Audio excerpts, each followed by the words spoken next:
Good morning and welcome to our study of His Holiness the Dalai Lama's commentary on the Way of the Bodhisattva, the Bodhisattva Guide. So this is not the complete Way of the Bodhisattva, but it is someone who I think we can agree on, we can trust to be capable of selecting the most important passages from the Way of the Bodhisattva. And so this really indispensable instruction in the Mahayana Buddhist tradition is something we don't want to be without. And as we recognize the suffering there is in the world, not just presently, but at all times, and really inherent in the basic confusion that we're addressing with the Buddhist path, then we should engage with this with an awareness of the value of this in terms of the situation that prevails, not just now, but at all times, really the condition of sentient beings. So we'll go straight to the text. And last time, we look at something which is really essential, and that is for us to engage in the path to enlightenment, we need to have some foundation. And of course, we famously speak about this, or we often quote the Vinaya, in which it says, to abandon any evil whatsoever, to embrace wholeheartedly what is positive, and to master one's own mind. This is the teachings of the Buddha. And also here we have this quote last time, first be rid of evil, then be rid of self, finally be rid of thoughts. Wise is the one who knows this. So of course, first be rid of evil is in general establishing the conditions, the constructive conditions for the path. Then to be rid of self, that is where we need to engage wisdom. Wisdom is composed on one hand, the intellectual insight that we have, and then also the absence of confusion deep from within. So that's where we initially need to understand how delusion actually exists in terms of our personal experience. And that's where Buddhist science goes beyond the limitations of ordinary materialist science, which oddly enough leaves out the place from which everything actually is constructed, namely the projecting individual subject. And that's where the Buddhists point to how we need to begin where it all actually starts, which is namely the empirical, verifiable fact that everything we know starts with the knower. And so looking at that, we observe that in fact we can't find anything tangible about this, and yet we cling on to and fixate on a self. In fact, in regards to something that is nothing but a web of causes and conditions, and yet we fixate on this as solid and real. This is a basic delusion that really constitutes this problem we have, which is what we call fixating on a self, self-fixation, dagzin, and also what we then refer to as ego. And this likewise also corresponds to the field of our perceptions, which if we analyze, in fact, we cannot find anything whatsoever, and yet we construct qualia, we construct the perception of phenomena as solid. And yet if we look, we cannot find anything that is ultimately abiding there solidly. So that's where if we investigate, if we analyze, starting at the very place that we can verify in terms of our own experience, and then also verify the object of our experiences, we cannot find anything that what we in Buddhism call withstands analysis. And this we need to initially undertake this investigation. And it's then on the basis of that then that we can begin to relinquish the concepts that constitute and perpetuate these delusional projections. And that's then what we do with the practice of meditation. And the result of that is clearing up the mind, gradually being less prone to our delusional patterns and seeing in a greater way. And this is where we come, this is then where we begin to understand then the vision that the Buddha had, and those who from the time of the Buddha have confirmed the validity of what the Buddha saw.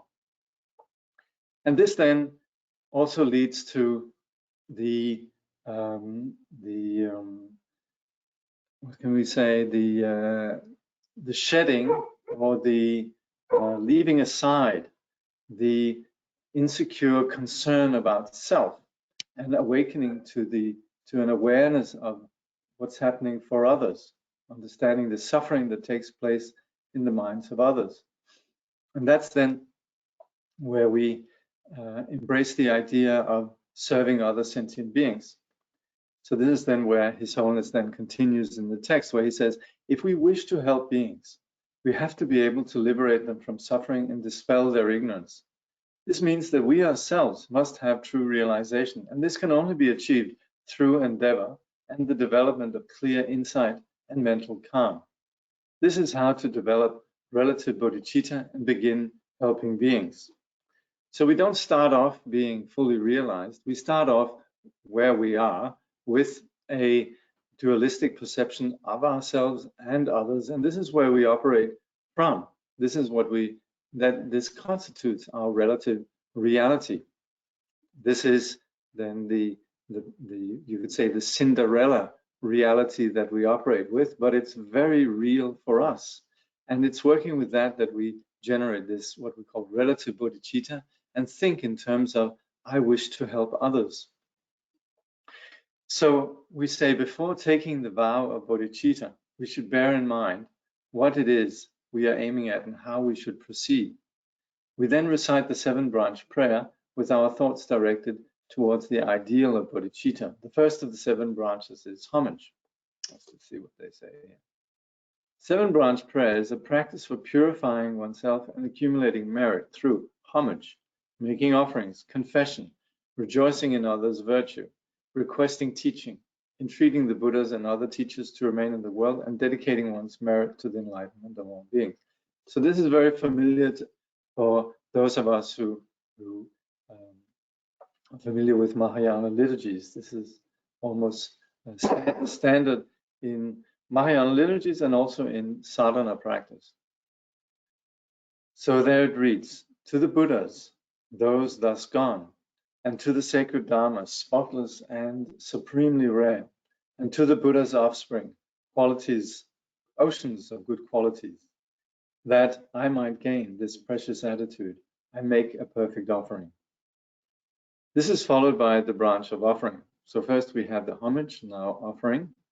I offer every fruit and flower, every kind of healing draught, and all the precious gems the world contains, with all pure waters of refreshment, every mountain wrought of precious jewels, all sweet and lonely forest groves, the trees of paradise adorned with blossom, trees with branches bowed with perfect fruit, the perfumed fragrance of divine and other realms, all incense, wishing trees, and trees of gems, all crops that grow without the tiller's care, and every sumptuous object worthy to be offered.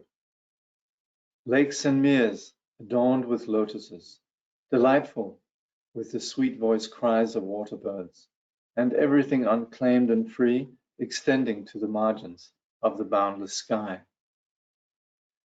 I hold them all before my mind, and to the mighty sage, the greatest of our kind, and to his heirs I make a perfect offering.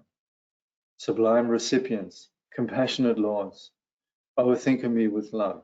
Accept these gifts of mine. Here we make an offering of everything we have along with everything else in the universe, things that are owned by someone and those that do not belong to anyone. Then we offer our own bodies. Whether or not we have a perfect body, we should offer it sincerely. This is a method of turning away from negative actions on the physical level. Next, we make the offering of scented baths, celestial garments, exquisite perfumes, incense, songs of praise, and so on. With all these offerings, it's not quantity, but quality that counts. Quality concerns both the materials and the intentions with which they are offered. The materials offered should not be things that we have obtained dishonestly. Our intention should not be spoiled by the worldly preoccupations, gain or loss, pleasure or pain, praise or criticism, or fame or infamy. So it's interesting to observe in, you could say, living cultures of Buddhism and in communities of practitioners, how this culture of offering actually exists as something that's attended to with tremendous care and tremendous wholehearted interest in really offering the best. The culture of offering in the modern world is somewhat new and somewhat alien. And very often there's more concern of how should we do this, and sort of a little bit, you could say, excessive engagement in the logistics aspect. What I've personally observed very much with great practitioners is more the incredible mindfulness and the gentleness and the care and the spaciousness in the practice of making offerings. Very often a lot of attention to detail and a very sort of refined sense of doing this in a beautiful and elegant way.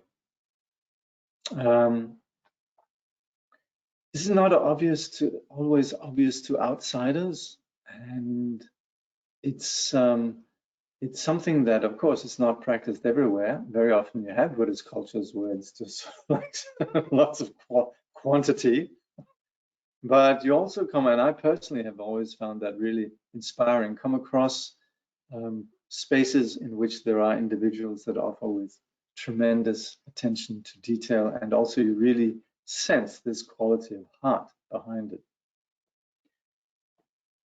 His Holiness continues, when we talk about offerings that do not belong to anyone, such as all the beautiful landscapes in the world and all the different universes that have no owner, at first glance, they may not seem to have anything to do with us. What is the use of mentally offering something we do not own? But in the Abhidharma, it is stated, all world systems are the result of karma, and according to the entrance of the middle way, the infinite variety of beings and universes have been created by the mind. All universes and beings are the result of karma. Let's see what they have to say about that. Abhidharma is the selection of the Buddha's teaching that explains Buddha's metaphysics and the various levels on the path to Buddhahood. Metaphysics here should be understood in terms of the insight beyond what is tangible and physical, but it shouldn't be taken as belief systems. So when we talk about metaphysics here, we're not talking about Buddhist beliefs. We're talking about Buddhist phenomenology. We're talking about what we can assess and understand, but also taking into account the discoveries of those who have actually journeyed into spaces of reality beyond just the confined reality that we perceive. Just like we also accept the science of persons who have gone to the, let's say, the heart of a particular jungle, or to the poles, or to places we haven't been ourselves. We take their accounts for being valid, even though we haven't directly experienced these ourselves. So in that sense, then also the law of karma is not based on some belief system, but it's really on the basis of understanding how our reality is created on the basis of our subjective projections. And that's also where we are in a position to offer whatever we experience as the universe in terms of it being our projections, and you could say our shared projections perhaps, but it is something that we create. And as such also, even though we don't own the phenomena by contract, we are in a position really to take all these perceptions and make them into offerings. So it says the universe that we inhabit and our shared perception of it are the results of a common karma. Likewise, the places that we will experience in future rebirths will be the outcome of the karma that we share with other beings living there. The actions of each of us, human or non-human, have contributed to the world in which we live. We all have a common responsibility for our world and are connected with everything in it. This is why we can make an offering of it. So this is also why we would say sometimes we say, I make an offering of all there has been in the past, present, and future. We also include then what will be in the future. Next comes the branch of obeisance. To the Buddhas of the past, the present, and all future time, and to the Dharma and sublime assembly, with bodies as many as the grains of dust, upon the earth I will prostrate and bow. Prostrations are an antidote to arrogance and conceit. Before teachers begin teaching, they prostrate to the throne on which they will seat. They do this as a guard against conceit. Here we must differentiate between deceit and self-confidence. Conceit is undesirable, whereas we need to have self-confidence and the inner strength that comes from it. And this is also where it's interesting, the moment that we bow, that actually paves the way for an acknowledgement of something that innately we possess as well. The moment that we don't bow down, we essentially create a barrier between self and other. And that might be good if we refuse to bow down to you could say, an object that's not worthy of veneration. But if we fail to bow down to something that is worthy of veneration and which we can recognize as worthy of veneration, then we actually fail to connect with that. The gesture of bowing down to the Buddha is in fact a way to acknowledge and connect with the enlightenment that we possess within. The moment that we recognize the beauty in the teacher, the Buddha, etc., that comes from a recognition of something that comes on the basis of our own capacity to recognize that, which means it's something that we possess. So making a physical gesture of bowing down, making the verbal gesture of homage, and also from deep within having this attitude of respect and devotion, it's something that enables us to make manifest this quality that abides within. So oddly enough, and this is a point I think is very important to make in the present day and age, bowing down is really a way of dissolving hierarchy. It's the ultimate way of establishing the vision of ourselves and the Buddha as inseparable, or you could say applying the vision of ourselves and the Buddha as ultimately inseparable. The branch of confession is preceded by refuge. Until the essence of enlightenment is reached, I go for refuge to the Buddhas. Also, I take refuge in the Dharma and in all the hosts of Bodhisattvas. Okay, I like this. Sometimes we translate, I think maybe in an earlier Padmakara translation, it says, I take refuge in the doctrine. And all doctrine always sounds a little bit, for the reasons I just mentioned, a little bit sort of in the modern context. Doctrine sometimes, again, sounds a little bit, you could say, problematic. Anyway, Dharma, and in all the hosts of Bodhisattvas. To make a proper confession, it's necessary to do so with the four powers. Okay, now the whole issue of confession also is something that's laced with, you could say, a lot of cliches in the modern conversation. It's sort of submitting to corrupt institutions, and very often it's associated with hypocrisy and what have you. But confession is actually something which enables us to breathe. It enables us to put down a burden.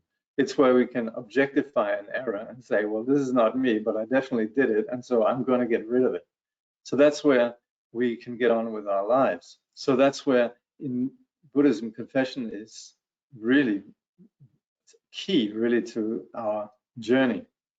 It's where we, you could say, come clean and essentially remove what obstructs the path to enlightenment. And we do so with these 4 powers. So His Holiness says the first of these is the power of the support, which is to take refuge in the 3 jewels and to generate bodhicitta. So that's where there's someone there to whom we actually expose our shortcomings. We acknowledge something and there's somebody there, essentially as witness, they're the support. The second power entails deep and sincere regret for all the negative actions we have done until now and the negative emotions we have indulged in. So this is then where we actually, come clean. This requires reflection on the harmful effects of negative actions. The third power is the resolve never again to commit these negative actions, even if it were to cost us our lives. So that's the resolve, that's the vow, that's the determination.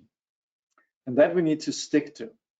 So the fourth is the power of the antidote, such as prostrations, recitation of mantras, and specific purificatory practices. But this last fourth one is also where we essentially stick to a virtue. So that's where we live. We live what we vowed to abide by.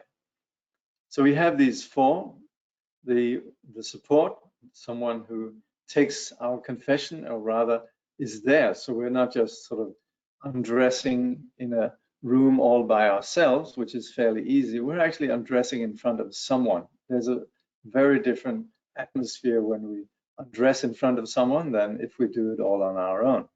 So this is where the support makes this a very vivid experience. And the second is then the regret, the acknowledgement. This means that we don't define ourselves in what we've done, our neurotic action, but we certainly acknowledge that we've done it. And then and of course also we take into consideration things that we might not be aware of, and that's where we very often would say what I have done that I'm aware of, and also what I'm not aware of, what has happened, what I've done in the past. And this then the third one is then the commitment to not you say we're clean, we're committed to not perpetuating that destructive pattern. And then the fourth is then essentially living that. And this is where we take the support then of antidotes, prostrations, and you could say the various skillful means of the Buddhist path, the accumulation of wisdom and merit. His Holiness then says, as well as thinking of the consequences of negative actions, we should make our confession more profound and forceful by reflecting on the inevitability of death and the uncertainty of when it will occur. When we come to die, our future will be determined only by the positive and negative actions we have done. This is something that again and again is emphasized really as the foundational perspective that really more than anything leaves its mark. We would say just like the mark of the elephant's footprint is the biggest of all the footprints we can find in the forest, so likewise also the reflection on impermanence leaves the biggest mark on our mind. We cannot trust the wanton lord of death. The task complete or still to do, he will not wait. In health or sickness, therefore, none of us can trust our fleeting, momentary lives. And we must pass away, forsaking all. But I, devoid of understanding, have, for sake of friends and foe alike, provoked and brought about so many wrongs. But all my foes will cease to be, and all my friends will cease to be, and I will also cease to be, and likewise everything will cease to be. The thought came never to my mind that I too am a brief and passing thing.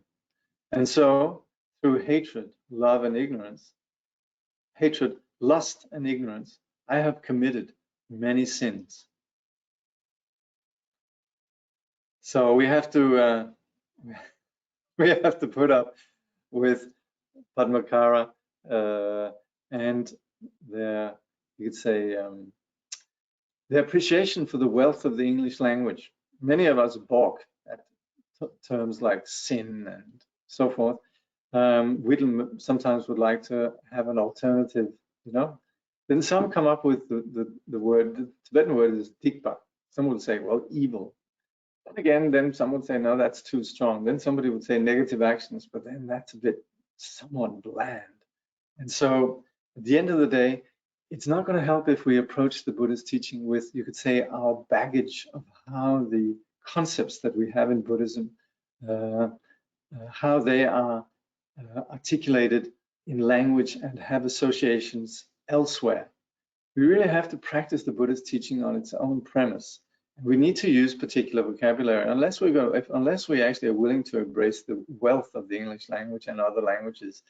You know, in embracing the wealth of these languages, we need to take in it all, and we have to take into account in a Buddhist context, words mean different things. That's why we need to give up our sort of discomfort with what they mean in other contexts. For example, the whole idea of consciousness in a Buddhist context is vastly different from how consciousness is understood elsewhere, etc.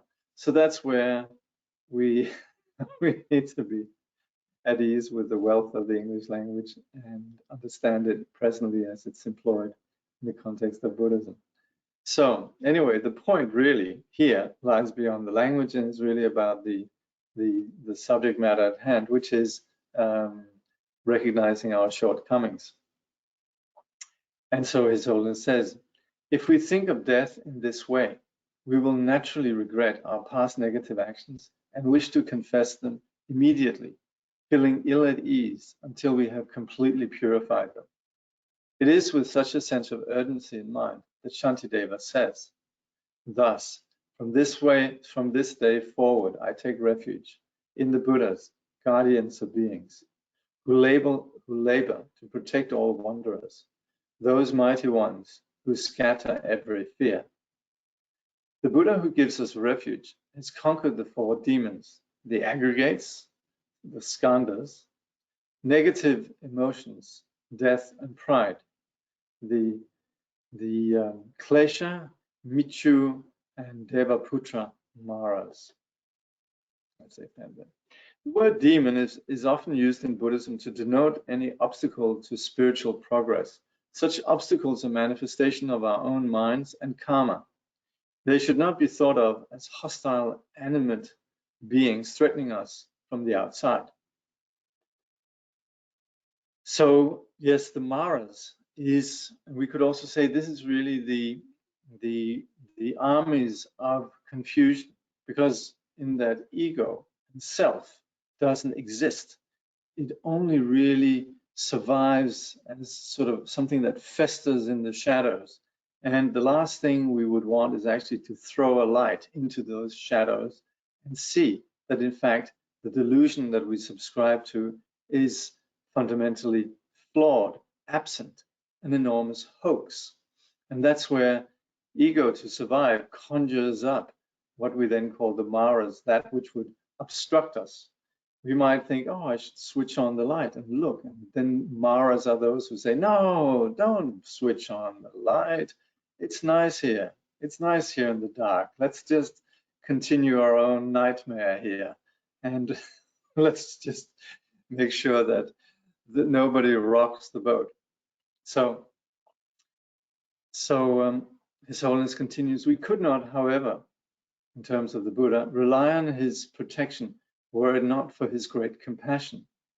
From the moment he generated bodhicitta until he attained enlightenment, the Buddha never ceased to work for the benefit of others, according to their individual capacities and aspirations. For this reason, he is known as the protector of beings. So it is in this powerful, compassionate Buddha, who can dispel all fear, that from now on we take refuge. So we take refuge in the Buddha as a great being who has conquered delusion, and also as someone who got to the bottom of truth. Because truth is the ultimate common indicator really of what is valuable in our existence. Everywhere we all bow down to truth. We pursue the project of truth. as it exists in terms of factual truth, that exists in terms of subjective lived truth, and so on. Truth is something that we trust and abide on.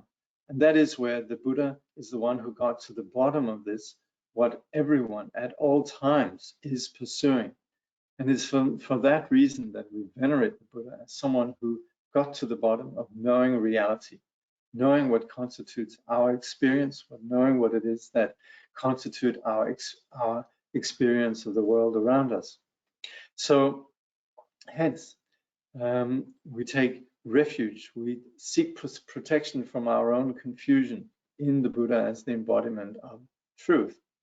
And we do so also because we recognize that truth abides within ourselves. Our appreciation for truth is basic to us. And that's where we look to the Buddha as someone who then can show us the way. And that is where His Holiness then continues. We also take refuge in his teachings. The truth that the Buddha gave in terms of presenting us the path, and in the assembly of Bodhisattvas who have understood these teachings and those with whom we travel.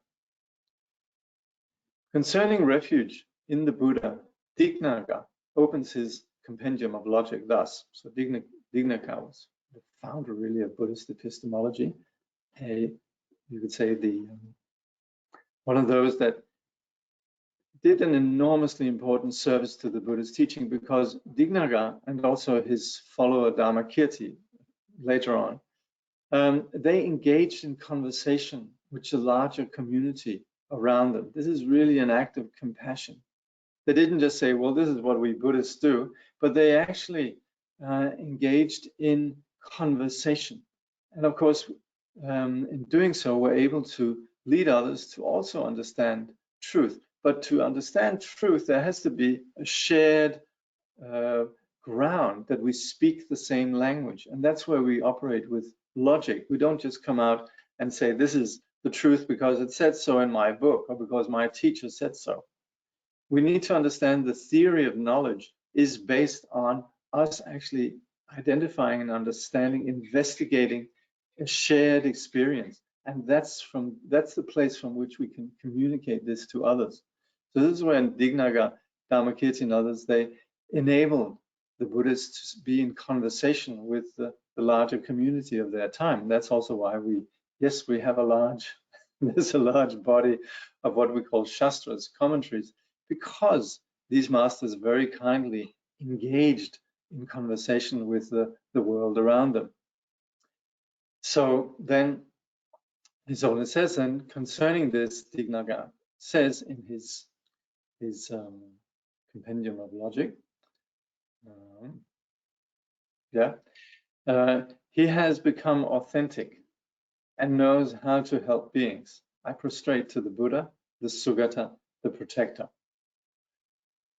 His Holiness says, what we mean by authentic one, but we mean by authentic one who is free from suffering and fear and who knows how to free others. He helps all beings impartially and with great compassion, protecting all in need. He did not, however, appear spontaneously and without a cause like an eternal creator. He has not always been authentic. He has become an authentic refuge as a result of definite causes and conditions, chiefly his desire to help others. Like Chögyam Trungpa says, the Buddha did not come out of a lotus, he came out of a factory. And this, of course, is where we don't idolize the Buddha as being super natural, but rather we understand nature in a greater way. And so that's where we understand the causes and conditions that lead to enlightenment. When the Buddha himself was an ordinary being wanting to be happy and to avoid suffering, he realized that these feelings were shared by all others, and he was moved by great compassion to free them from sorrow and bring about their happiness. But to help others, it's not sufficient merely to wish to do so. Indeed, altruistic thoughts can become an obsession and increase our anxiety. When such good and positive thoughts are combined with wisdom, we know how to help beings effectively. and can do so. So this is where we talk about bodhicitta as being the intention and also bodhicitta as being the application.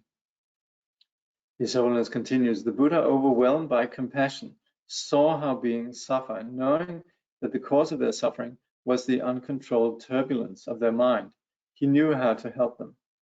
He knew that their minds were uncontrolled ultimately because of ignorance, the mistaken belief in the reality of things. He knew too how to counteract this with the wisdom of emptiness.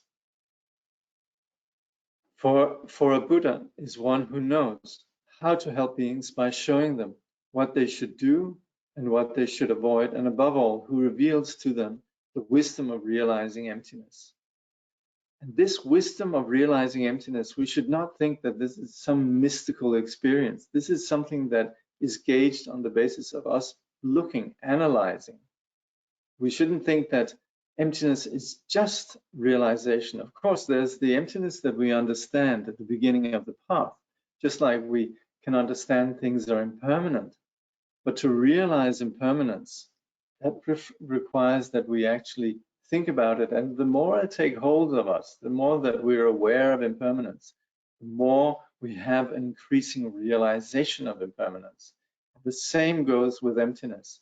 We analyze, we look at the assumptions of what we think is real, and we see, in fact, everything can be broken down, and there's no ultimate building block of our reality, neither in terms of the perception of a phenomenal world external to ourselves, nor in terms of our own psychological perception of our subjective self. We cannot find anything there that really constitutes this ever-present sense of I, in the sense of something solid. And we also cannot find anything externally in terms of the apparent solidity of the objective world. And that's where we need to initially undertake this analysis. And just like with impermanence, it's something that we realize more and more. Initially, we think about it, and also in terms of our meditation, it becomes the ground for our meditation practice and for our meditation in which we let go of our ordinary habitual fixation. When we're letting go of fixation, we're not doing it thinking, now something else, I'll find something else. That's not the point. It's the entire discontinuing this flawed dualistic approach of grasping onto a self on the basis of projecting solidity between self and its object. And that's where then the initial understanding of emptiness is so important. For this purpose, Shakyamuni Buddha taught the graded path of the Four Noble Truths with their 16 subdivisions. Glad Padmakara has these 16, do they? Okay, here they go. The 16 subdivisions of the Four Noble Truths are the truth of suffering, impermanence and emptiness, and lack of true reality. So yes, that's with regards to, okay, the truth of suffering. Then we have these four subdivisions: suffering, impermanence, emptiness, and lack of true reality. As far as the cause then goes. 2, the truth of the origin of suffering. Then we have origin of suffering, production, causal basis, and conditions. 3, then the cessation. Cessation, pacification, excellence, and renunciation.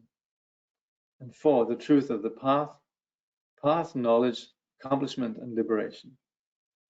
Okay. As you can see, I'm not terribly well versed, not only not well versed, but not versed at all, but it does look interesting. Okay. So that's the Four Noble Truths and their 16 subdivisions. First, he gathered around him those who had not yet started on the path and matured their minds by revealing to them impermanence and suffering, turning their thoughts away from samsara. Then he liberated those thus matured by teaching them the non-reality of things, causing the understanding of emptiness to arise in their minds and leading them to ultimate liberation. So we talk about these different turnings of the wheels, but the first then is the teaching on the Four Noble Truths, basically dealing with the reality that as we experience it presently, and above all, understanding the nature of how reality is constructed on the basis of mind. Then the second turning of the wheel is where we understand that even the mind that investigates and which creates reality does not have any does not have any abiding solidity, and that essentially goes also to the phenomenal perception of the phenomenal world. So that's the teaching of emptiness. And then finally, there is the third turning of the wheel, which is then the identifying the non-confused condition that abides at all times, which is then what we call the teachings on Buddha nature, the third turning of the wheel. So His Holiness says, we call the Buddha our teacher because he showed us what to avoid and what to take up.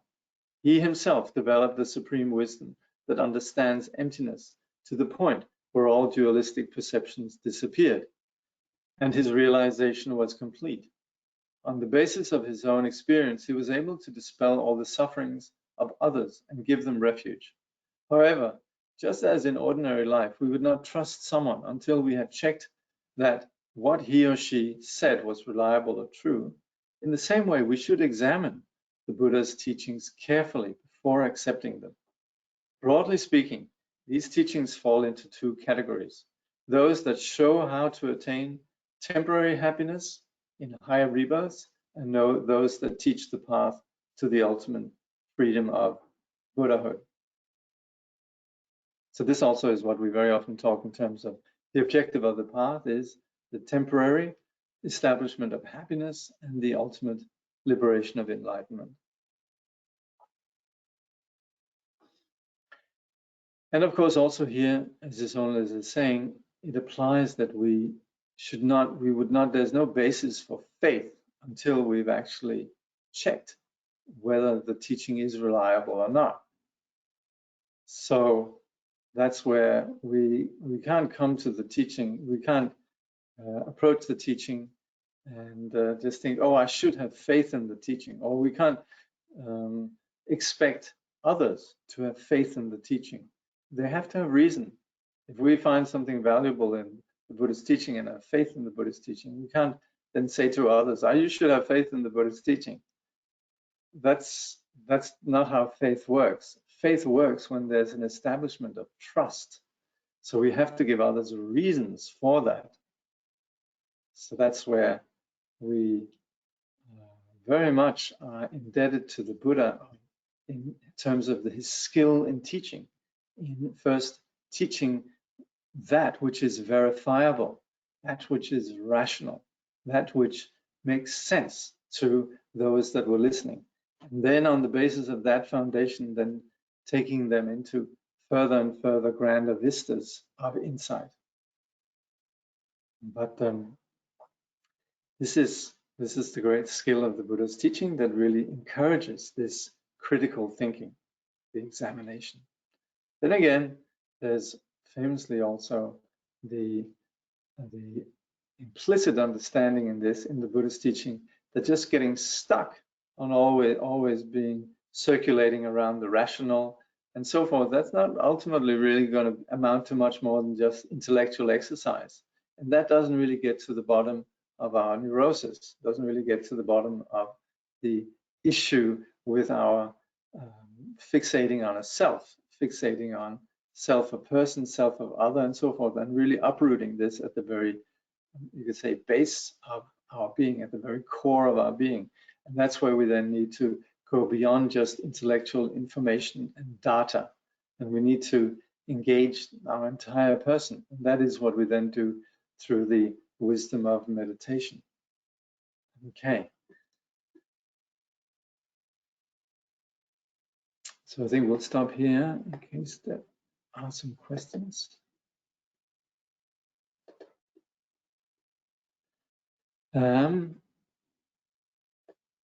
Okay. Someone is saying the sound keeps dropping out. Well, normally I normally get a little message here if it does. So let's see. I hope it's been okay. While contemplating on offering, a thought came to my mind. The notion of ownership itself is my own, ownership itself is my own projection. We think that we own something, but the ownership is impermanent. Therefore, it is empty in nature. When I thought of that, generosity has become easier to practice. Well, thank you very much. Thank you for sharing. And someone says, love is not a sin. That's true. Thank you for sharing. Who are we undressing in front of when we confess, since Buddhism is non-theistic? Ah, that's Buddhism 101. I'm afraid that in the Buddhist teaching, when we are using the skillful means of a teacher who teaches us, we ultimately understand this teacher as a reflection of our Buddha nature. So this is the Nirmanakaya, or the Tuku, where the Buddha manifests, and all, you could say, the culture of the sacred that we have in Buddhism is a reflection. It needs to be understood as a reflection of our enlightenment. So we never objectify or deify in the sense of something external. And this is also, of course, what is mentioned again and again with all the various phenomena we have in the Buddhist teachings, such as Mara, the understanding of confusion as embodied, or enlightenment as embodied in terms of deity, and so forth. So we operate skillfully with this notion of other, and it can be very helpful for us.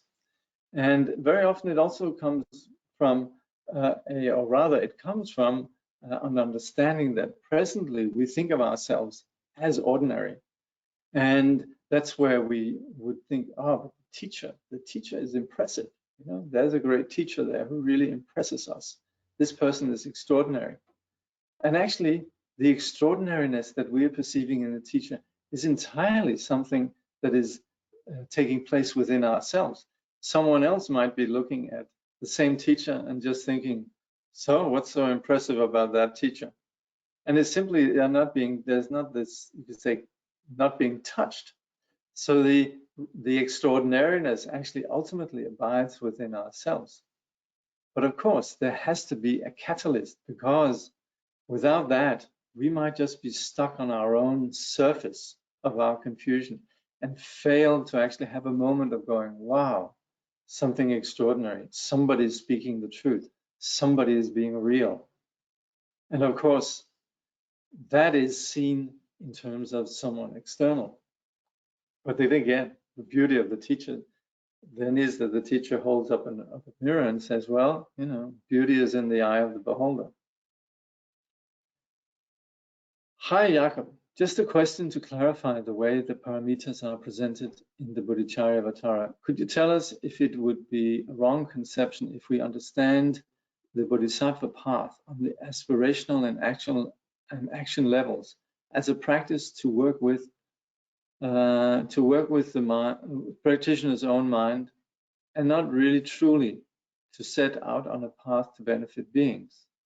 In other words, though we pray and aspire to help beings who suffer in samsara by us acting, for example, generously, patiently, and the rest, the actual practice is not aimed at bringing benefit to sentient beings, but primarily taming the practitioner's mind itself. We must first perfect ourselves before we can truly help others, isn't it? Sorry for the long question. Thank you. Okay.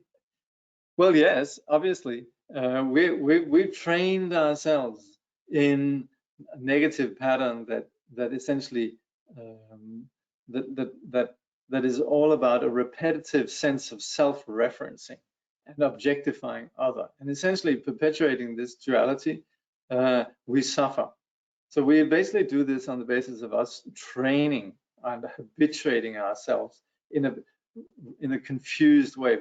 We've habituated ourselves to confusion. So this is definitely about us beginning to think out of that box and beginning to embrace others and think in a different way.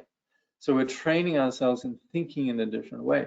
And that, interestingly, has the effect of opening us up. And this will enable us then to be of assistance and help to others. The very nature of enlightenment is the dissolution of all dualistic concepts, but from that place, then the anguished self-centering subsides, and there is naturally the condition of serving others. So both from the relative and the absolute perspective, this is something that continually aims towards eliminating our own confusion, which is the project of wisdom, and also what comes with that wisdom is the selfless engagement with serving others. Hope it kind of makes sense, the question. Yeah, that's good. Sound is great. Okay. It's okay. I turned off the webcam. All right. Sound was fine. Wow, that's so valuable what you clarify about. Teacher, good. Is the most beneficial action a reflection of Buddha nature? Yeah. Buddha nature is our innate sanity, and it's from there. And this is not just something that we think of as Buddhists, but this is something that's basic to everyone everywhere. Buddha nature is the abiding condition that is not subject to confusion.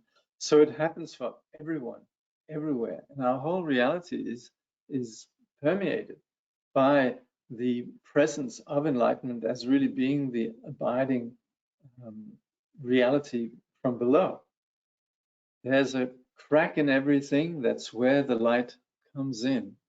And that is the presence of light that's always there. What we do is that we shield ourselves from that light by our own confusion. And that's where the Buddha says, hey, why don't you take off your why do you take off the what prevents you from seeing? Mask, yes. Why don't you take off your mask? That's right. And that's why also it's important not to poo-poo, say, merit. Like Tongsa Khyentse Rinpoche said, merit really comes from Buddha nature. The whole notion of acting in a non-destructive, positive way is, again, not some theistic exercise in abiding by some absolute standards for what's right and what's wrong, but it really is aligning ourselves with sanity. So you could say generosity is an expression of sanity, not just thou shalt be generous or thou should be kind or whatever, but it's the absence of the neurotic, fixating, and you could say narrowness of our self-grasping. Since the Buddhist path encourages non-attachment and sees desire as the root of suffering, does that mean one who is on the path and seeks a romantic partner is going towards delusion and desire? Sorry, not relevant to this discussion, but something I'm curious about. Thanks. Well, you're not the only one. Not the only one who's thinking in those terms. And that's where there is very much a culture in Buddhism that speaks about, yes, attachment is really a problem. It's not perhaps the ultimate problem. Really what's more basic than attachment and desire is the ignorance that constructs the delusion of self that thinks me and other, me lonely, me needing other, etc. But at the same time also the very nature, and you could say the basic movement of this self is wishing and wishing for something to gratify objects or something to alleviate our loneliness and so forth. So this is a completely basic situation in terms of our confusion. But that doesn't necessarily mean that that everyone has to be a monk or a nun. And of course, as you know, then the Mahayana is not exclusively about a monastic lifestyle. So there's an identification of our neurosis, but then again, that doesn't necessarily just have to do with the behavioral aspect. It has a lot to do with the attitude behind it. So as you will see, there are many bodhisattvas who were not monastics, and particularly in Vajrayana, of course, then there's a very different um, attitude towards this whole dynamic. So to be continued.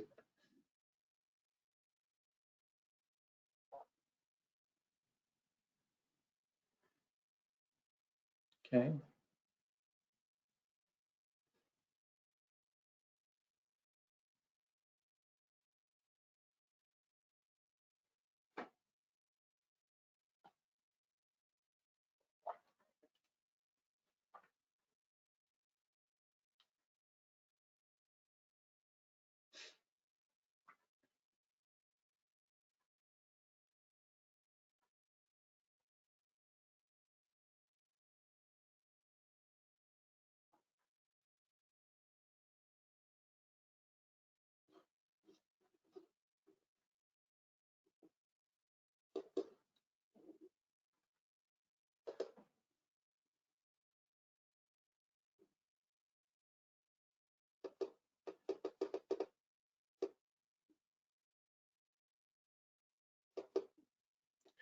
Master speak about renunciation.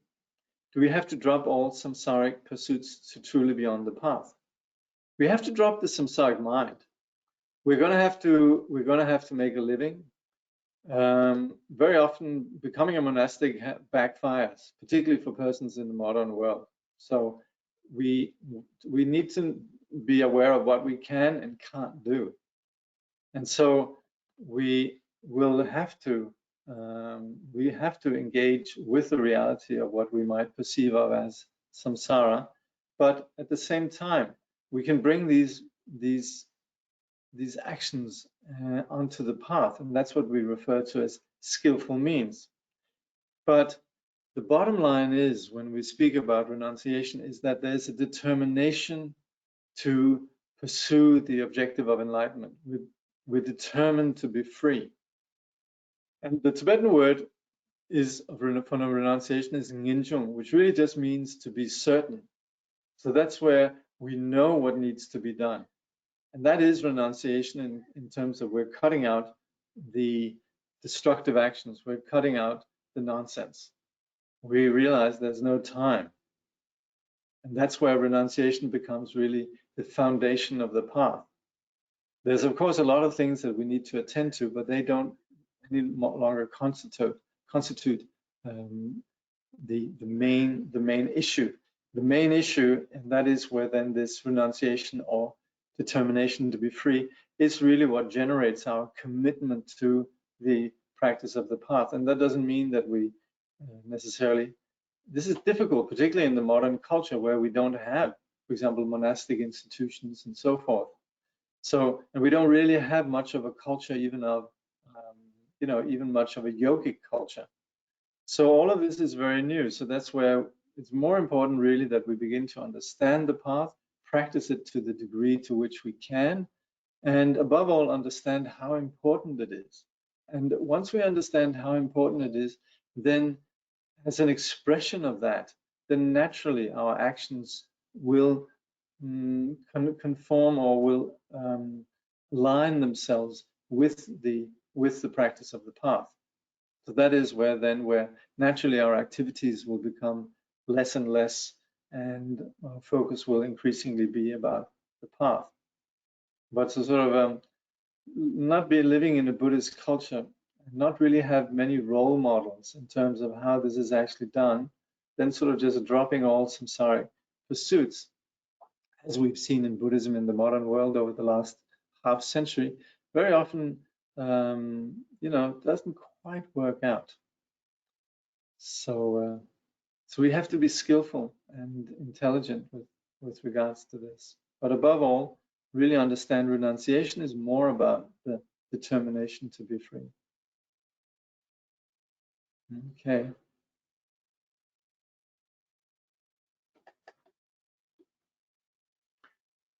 So we'll conclude. Right on.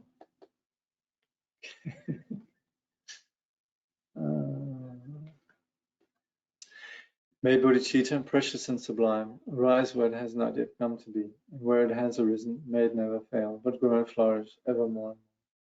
Through all our births, wherever we may be born, may we be endowed with the 7 good qualities of the higher realms. As soon as we are born, may we meet with the Dharma and have the freedom to practice it properly. At that time, may we please the holy gurus and practice the Dharma throughout the day and night. Realizing the Dharma and accomplishing its essential meaning, may we cross the ocean of existence in that life. Thoroughly teaching the holy Dharma in this world, may we never tire of accomplishing the benefit of others. By this vast benefit of others, without partiality or bias, may all attain Buddhahood together. Okay. Thank you.